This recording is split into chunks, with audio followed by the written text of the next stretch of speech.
Assalamualaikum warahmatullahi wabarakatuh. Selamat pagi teman-teman semuanya. Perkenalkan, nama saya Sasi Putri Kirana dari UPBJ UT Jakarta.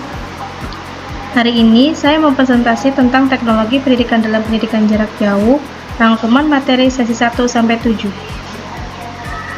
Untuk materi sesi 1 ada sejarah teknologi pendidikan dan perkembangannya.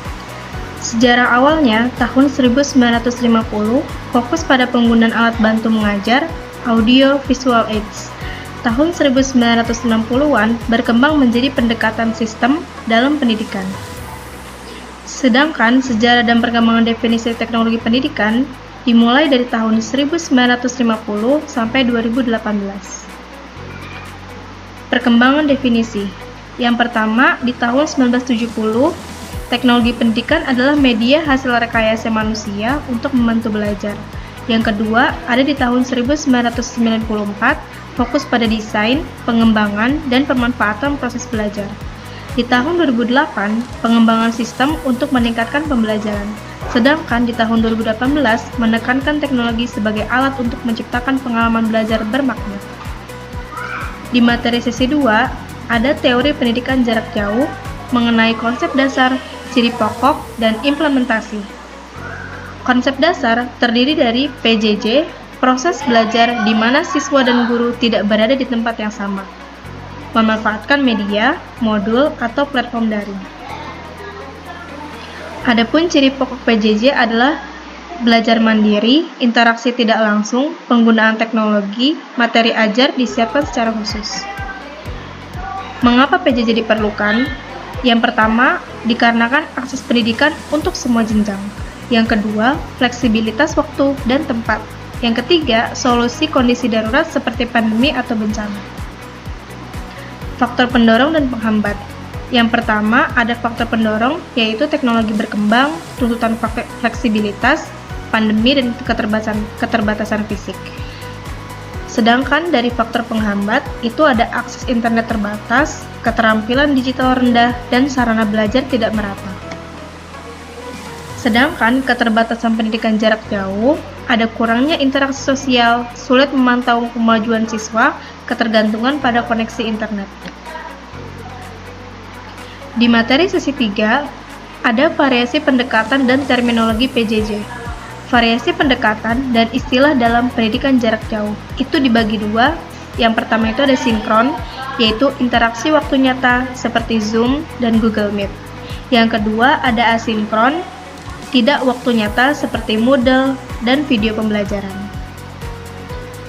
Istilah teknis dalam PJJ, yang pertama itu ada LMS atau Learning Management System atau platform pembelajaran. Ada MOOC, kursus daring terbuka, dan blended learning, kombinasi daring dan tatap muka. Materi sesi keempat, itu ada fungsi teknologi pendidikan dalam PJJ. Fungsi teknologi pendidikan dalam manajemen dalam PJJ. Fungsi pendekatan sistem, ada merancang pembelajaran yang efektif, evaluasi dan umpan balik berkelanjutan. Sedangkan karakteristik bahan PJJ itu jelas, sederhana, mandiri, interaktif, dan menarik. Fungsi manajemen pembelajaran ada pengaturan waktu, sumber daya, dan penjadwalan, serta pemantauan dan penilaian siswa. Materi sesi kelima, ada aplikasi teknologi pendidikan dalam mengatasi masalah PJJ. Aplikasi teknologi dalam PJJ, masalah dan solusi. Masalah umum biasanya terdiri dari akses terbatas, kualitas pembelajaran tidak merata, dan evaluasi sulit. Sedangkan solusinya bisa didapatkan melalui gunakan teknologi lokal dan terjangkau, pelatihan guru dan siswa, serta sistem penilaian adaptif. Sedangkan pengalaman dari negara lain, yang pertama itu dibagi menjadi negara berkembang dan negara maju. Negara berkembang fokus pada radio atau TV, sedangkan negara maju gunakan AI, LMS canggih, dan MOOC atau MOOC. Materi sesi ke-6 ada bahan pembelajaran jarak jauh, pengembangan bahan dan penilaian dalam PJJ. Langkah-langkah pengembangan terdiri dari analisis kebutuhan, penetapan tujuan, penyusunan isi, desain media dan format, dan evaluasi. Langkah-langkah pengembangan ada terdiri dari format, kuis, tugas, forum. Gunakan kombinasi tes objektif dan esai. Perhatikan kejujuran akademik. Materi sesi 7 ada manajemen dan struktur organisasi PJJ. Manajemen dan struktur PJJ berbasis teknologi. Manajemen PJJ terdiri dari perencanaan kurikulum, pengelolaan LMS, monitoring kemajuan siswa. Biaya pendidikan jarak jauh. Itu lebih efisien dalam jangka panjang, butuh investasi awal teknologi. Sedangkan struktur organisasi awal terdiri dari tim kurikulum, tim IT atau media, tutor atau fasilitator, admin, dan penjamin mutu.